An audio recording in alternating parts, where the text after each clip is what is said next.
प्रधानमंत्री नरेंद्र मोदी का जलवा गुजरात में कायम रहा। बिना किसी संदेह के गुजरात में नरेंद्र मोदी का करिश्मा बना रहा है। गुजरात में सत्ता के आसमान पर हैं बीजेपी और बीजेपी की ताकत नरेंद्र मोदी दिखाई देते हैं। कुछ दिन पहले तक बीजेपी के गढ़ में कोई टक्कर देने वाला नहीं दिख रहा था, लेकिन अब आगे क्या होगा, क्योंकि गुजरात में आम आदमी पार्टी की एंट्री हो चुकी है और खासी चर्चा में है ये एंट्री। यहाँ आप देखने वाली बात यह है कि आप किसे नुकसान पहुंचाएगी, बीजेपी को या कांग्रेस को। क्या मोदी करिश्मा कायम रह पाएगा, क्या मुकाबला त्रिकोणीय होगा, या कांग्रेस यहाँ पर कुछ समझदारी दिखाते हुए या फिर राजनीतिक रूप से समीकरण बनाते हुए आम आदमी पार्टी के साथ जा सकती है। क्या अरविंद केजरीवाल कुछ समझौते करेंगे अपनी राजनीति में, क्योंकि गुजरात का मुकाबला टेस्ट करने जैसा मुकाबला नहीं है। यहां पर कड़ा मुकाबला दे दिया, यहां पर कड़ी टक्कर दे दी तो 2024 के लोकसभा चुनाव में निश्चित तौर पर अरविंद केजरीवाल एक बड़ी ताकत बनकर उभर जाएंगे। और कांग्रेस का भी बड़ा मकसद यह दिखाई दे रहा है कि उनका जितना नुकसान होना था हो चुका है, अब बीजेपी को रोकना है, प्रधानमंत्री मोदी को रोकना है। इसके लिए कांग्रेस कोई भी समझौते कर सकती है, लेकिन क्या मुकाबला त्रिकोणीय हो सकता हो? त्रिकोणीय होगा तो निश्चित तौर पर यहां पर कांग्रेस और आप दोनों को ही नुकसान हो सकता है इस मुकाबले में। त्रिकोणीय का एक और कारण दिखाई पड़ता है। साल 2017 में हुए गुजरात विधानसभा चुनाव को आपको नहीं भूलना चाहिए। 2017 में कांग्रेस ने भी काफी अच्छा प्रदर्शन किया था। दूसरी तरफ गुजरात में बीजेपी और मोदी ने अपनी काफी अच्छी पकड़ पहले से ही बना रखी है। गुजरात में आप और कांग्रेस का क्या जातिगत फैक्टर रहने वाला है? क्या गुजरात के वोटर्स फिर बीजेपी की सरकार चाहते हैं या फिर बदलाव चाहते हैं? इन सभी मुद्दों पर सोचने की जरूरत है। और आम आदमी पार्टी और कांग्रेस क्या आपस में लड़ते दिखाई देंगे या मिलकर बीजेपी से लड़ते दिखाई देंगे, ये एक बड़ा सवाल है। पिछली बार 2017 के विधानसभा चुनाव पर जातिगत वोट परसेंटेज पर ध्यान दें तो गुजरात में अगड़ी जातियां या फिर यूं कहें सामान्य वर्ग के वोट बैंक पर बीजेपी को 55% और कांग्रेस को 36% वोट हासिल हुए थे। पाटीदार या पटेल वोट बैंक की बात करें तो बीजेपी के खाते में 61% और कांग्रेस को 35% वोट हासिल हुए थे। कोली अन्य ओबीसी जातिगत वोट बैंक के तहत बीजेपी को 52% और कांग्रेस को 38% वोट मिले थे। आप ऐसे समझिएगा कि गुजरात मुद्दा या चेहरा अलग बात है, लेकिन यहाँ की राजनीति में जाति निर्णायक होती है। यूं तो देश में तमाम जगहों पर यह जातिगत फैक्टर जमकर काम करता है। इन्हीं कारणों से 2017 में भाजपा कांग्रेस दोनों ने कच्छ, राजकोट, जामनगर, जूनागढ़, पोरबंदर, अमरेली में एक ही जाति के उम्मीदवारों को चुनावी मैदान में उतारा था। केवल भावनगर में पाटीदार की कोली से टक्कर रही थी, तब जातियों को साधने में भाजपा ने कांग्रेस को भी मात दे दी थी। अब जरा 2019 लोकसभा चुनाव में जातिगत वोट बैंक पर ध्यान देते हैं। अगड़ी जातियों के वोट बैंक पर बीजेपी को 82% वोट मिले और कांग्रेस को 17% वोट मिले, जबकि पाटीदार पटेल वोट बैंक की ओर ध्यान दे तो 63% वोट बीजेपी के खाते में गए और 25% वोट कांग्रेस के खाते में गए। लेकिन अब इस बार आम आदमी पार्टी भी रेस में लगी हुई है। अगर इस समीकरण पर ध्यान दे तो परंपरागत तौर पर जो तबका कांग्रेस के लिए वोट करता रहा है वो तबका आम आदमी पार्टी के साथ जा सकता है। ऐसी सूरत में 2017 में कांग्रेस की सीटों में जो कमी आई थी उसमें और कमी आ सकती है। इसका मतलब यह है कि आप जिस दमखम के साथ उतरने की बात कर रही है उस हिसाब से उसे कामयाबी तो नहीं मिल रही, लेकिन कांग्रेस के लिए चेतावनी जरूर है। क्या कांग्रेस और आम आदमी पार्टी को साथ में आना चाहिए? एक बहुत बड़ा सवाल है। आपको क्या लगता है, क्या बीजेपी को टक्कर देने के लिए अगर कांग्रेस आम आदमी पार्टी साथ में आते हैं गुजरात में तो ये बीजेपी के लिए बहुत बड़ा झटका होगा? और क्या सीटों की तादाद दोनों के लिए यानी कांग्रेस और आम आदमी पार्टी के लिए बढ़ेंगी? हालांकि ये समीकरण बड़ी दूर की कौड़ी है। कांग्रेस और केजरीवाल के संबंध कैसे रहे सबको पता है, लेकिन दिल्ली में एक बार कांग्रेस केजरीवाल का सपोर्ट कर चुकी है और वो भी तब इमीडिएटली जब कांग्रेस का खात्मा करके ही केजरीवाल ने जीत हासिल की थी। लेकिन बीजेपी को सत्ता से बाहर रखना वहां प्रायोरिटी थी, लिहाजा बीजेपी को सत्ता से बाहर रखने के लिए कांग्रेस कोई समझौता कर सकती है। कुछ यही कहानी अरविंद केजरीवाल की भी है, वो भी शायद इससे गुरेज न रखें। आम आदमी पार्टी पंजाब की खराब आर्थिक हालात के बाद भी मुफ्त की योजनाओं की जमकर घोषणा करती दिखी और दिल्ली मॉडल की बात कही गई। उनका यह कहना है कि यहीं से कमाकर यहीं लगा देंगे और वो कहते हैं कि इस मॉडल को चलाने के लिए हमारे पास पूरी रणनीति है। गुजरात में भी वो यही बात कह रहे हैं, बेरोजगारी भत्ते की बात कह रहे हैं, रोजगार बढ़ाने की बात कह रहे हैं। ऐसे बहुत से वादे जो दिल्ली में और पंजाब में किए गए वो गुजरात में अब अरविंद केजरीवाल करते दिखाई दे रहे हैं।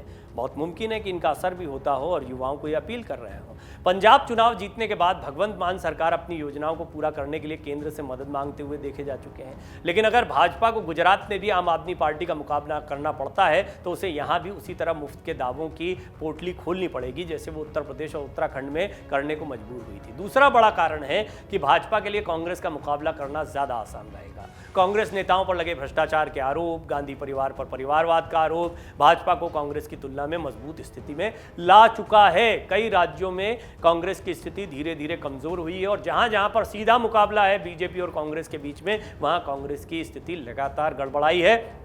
और पंजाब एक उदाहरण है कि कांग्रेस के विकल्प के तौर पर, या दिल्ली भी एक उदाहरण है कांग्रेस के विकल्प के तौर पर कैसे आम आदमी पार्टी उभर कर आई है। जहां पर कांग्रेस नहीं चाहिए, बीजेपी नहीं चाहिए, वहां पर आम आदमी पार्टी के लिए बहुत सारी संभावनाएं होती हैं।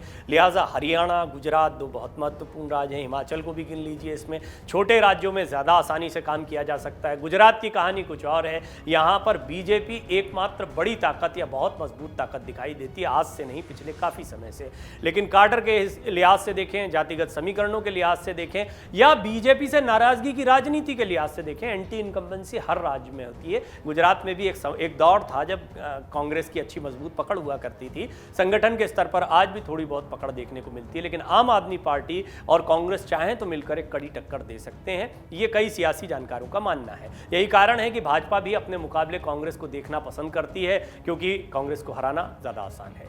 भाजपा को आम आदमी पार्टी से मुकाबला करना थोड़ा कठिन हो सकता है। राजनीति के जानकारों के मुताबिक जिस तरह आम आदमी पार्टी के एक एक नेता पर भ्रष्टाचार के गंभीर मामले सामने आए, उससे उसके ईमानदार होने की छवि वाले दावे को गहरी चोट पहुंची है। लेकिन साथ ही साथ इस बात को भी ध्यान में रखना चाहिए कि जो कार्रवाइयों की बात हो रही थी या मनीष सिसोदिया जेल जाने की उनकी बात हो रही थी, ये सारी चीज़ों पर धीरे धीरे विराम लगा बयानबाजी पर। इसका कारण क्या है?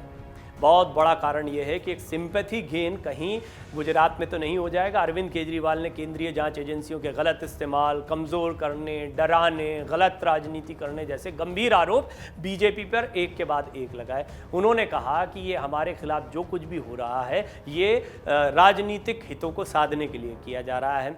अरविंद केजरीवाल को एक मौका शिक्षा बनाम आबकारी नीति का भी मिल गया था। वो कह रहे थे हमारी शिक्षा नीति के खिलाफ हैं, हमारी शिक्षा नीति और हमारे अच्छे कामों को दबाना चाहते हैं, इसलिए इस तरह की कार्रवाई कर रहे हैं। अरविंद केजरीवाल को एक बड़ा मुद्दा गुजरात में मिलता दिखाई दे रहा था। लिहाजा आप देख रहे हैं कि इसमें थोड़ी ढिलाई देखने को मिलती है कि अब इसमें बहुत ज़्यादा बयानबाजी नहीं होती मनीष सिसोदिया को लेकर या फिर आम आदमी पार्टी पर जो कानूनी कार्रवाइयाँ चल रही थी उसको लेकर।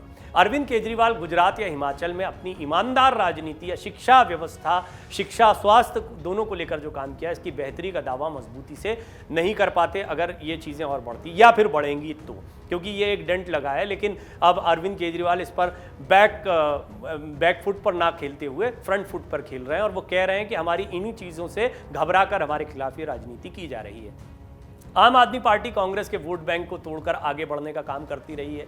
इसका सबसे पहला लाभ कांग्रेस को हो सकता है और उसके वोट बिखरने से बच जाएंगे यदि आम आदमी पार्टी के खिलाफ जो कार्रवाइयाँ हुई उसका कुछ असर पड़ता है तो।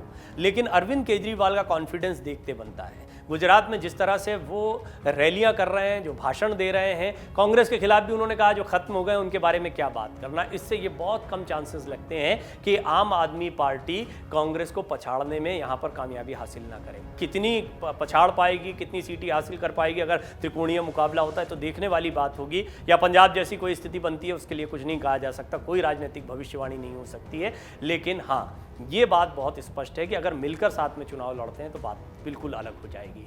गुजरात की राजनीति में जातिगत समीकरण के बड़े मायने हैं। राज्य की 6 करोड़ की आबादी में से 52% पिछड़ा वर्ग की आबादी है। वहीं प्रदेश में 146 जातियां ओबीसी समुदाय में आती हैं। ऐसे में पिछड़ा वर्ग की ये जातियां ही तय करती हैं कि किस सत्ता पर कौन काबिज होगा। देश में सवर्ण मतदाताओं की आबादी सबसे, इस प्रदेश में गुजरात की अगर बात करें तो सबसे कम है। वहीं दूसरी तरफ राज्य में पटेल समुदाय की आबादी 16% है, लेकिन ये जाति सबसे ज़्यादा ज्यादा ताकतवर मानी जाती है। ऐसे में आगामी विधानसभा चुनाव को देखते हुए 52% पिछड़ा वर्ग की जातियों को साधने के लिए बीजेपी और कांग्रेस अपने अपने तरीके से कोशिशों में जुटे हुए हैं। आम आदमी पार्टी भी जातिगत समीकरणों का ध्यान रख रही है, खासतौर पर पाटीदार समाज का। गुजरात में अगर जातिगत आबादी की बात करें तो ओबीसी 52% हैं, क्षत्रिय 16% हैं, पाटीदार भी 16% हैं, दलित 7% हैं, आदिवासी 11% हैं, मुस्लिम 9% हैं। इसके अलावा अगर सामान्य जातियों की बात करें तो ब्राह्मण, बनिया, कायस्थ, महज पूरे प्रदेश में 5% हैं।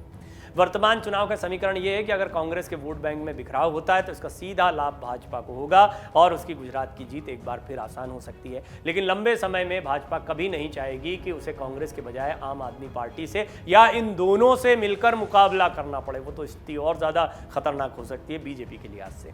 गुजरात विधानसभा चुनाव को देखते हुए कांग्रेस के शीर्ष नेतृत्व ने ओबीसी समुदाय को लेकर विशेष प्रयास शुरू कर दिए हैं, जहां पर पिछले 27 सालों से सत्ता के वनवास को खत्म करने के लिए कांग्रेस का शीर्ष नेतृत्व पूरे तरीके से जुट चुका है। गुजरात विधानसभा चुनाव में अब 3 से 4 महीने का समय शेष रह गया है। भाजपा और कांग्रेस के साथ साथ इस बार आम आदमी पार्टी भी यहां अपनी किस्मत आजमाने के लिए पूरी ताकत लगा रही है। गुजरात में पार्टी को मजबूत करने के लिए अरविंद केजरीवाल और मनीष सिसोदिया के साथ साथ कार्यकर्ताओं की एक पूरी मशीनरी लगातार सक्रिय बनी हुई है। पार्टी जानती है कि भाजपा की गहरी जड़ों वाले राज्य गुजरात में वो एक झटके में सत्ता में नहीं आ सकती, लेकिन उसका प्लान है कि वो कम से कम इतनी सीटें जीत सके कि वो गुजरात में कांग्रेस को हटाकर मुख्य विपक्षी दल की भूमिका में आ जाए। इससे अरविंद केजरीवाल पीएम नरेंद्र मोदी के गृह राज्य से उन पर सीधा हमला कर सकेंगे, जिसका कहीं ज्यादा असर होगा। इससे उनका राष्ट्रीय राजनीति में महत्व बढ़ जाएगा और लोकसभा चुनाव 2024 में विपक्षी दलों के खेमे में बड़े नेता के तौर पर वो उभर पाएंगे। यही कोशिश कांग्रेस भी कर रही है।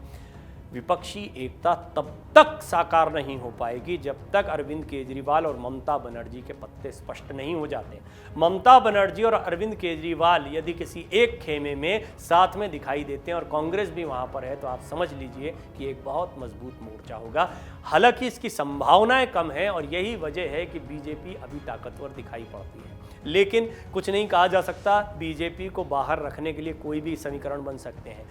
देखा आपने किस तरीके से महाराष्ट्र में हुआ, देखा आपने किस तरीके से बिहार में हुआ है। बहुत मुमकिन है कि ऐसा प्रयोग जब पहले उत्तर प्रदेश में हुआ था वो प्रयोग दोहरा दिया जाए। लेकिन ये जो राज्यों के स्तर पर प्रयोग हो रहे हैं, क्या राष्ट्रीय स्तर पर ये प्रयोग होते हैं, बड़ा सवाल है। ये रास्ता विपक्षी खेमे की ओर से पीएम पद की दावेदारी तक जा सकता है। अरविंद केजरीवाल के लिहाज से हो, नीतीश कुमार के लिहाज से हो, ममता बनर्जी के लिहाज से हो या किसी अन्य बड़े चेहरे के लिहाज से। कुल मिलाकर गुजरात का यह चुनाव विपक्षी एकता के लिए भी एक बड़ी कसौटी है और विपक्षी एकता में खास तौर पर क्या कांग्रेस और आम आदमी पार्टी में कोई नज़दीकियां बनती हैं। यदि ऐसा होता है, ये प्रयोग होता है, तो ये प्रयोग निश्चित तौर पर दोनों पार्टियों को फ़ायदा देने वाला होगा। ये राजनीतिक जानकारों का स्पष्ट तौर पर मानना है। लेकिन अरविंद केजरीवाल ये राजनीति भी देखते रहे हैं कि उनके लिए क्या सरप्राइज़ रखा हुआ है। वो कई बार खुद भी चौंक जाते हैं जब नतीजे देखते हैं। लिहाजा इस बात से भी इनकार नहीं किया जा सकता है कि वो गुजरात में भी किसी सरप्राइज बॉक्स का इंतजार कर रहे हैं और कांग्रेस बीजेपी दोनों से लड़ते दिखाई दें।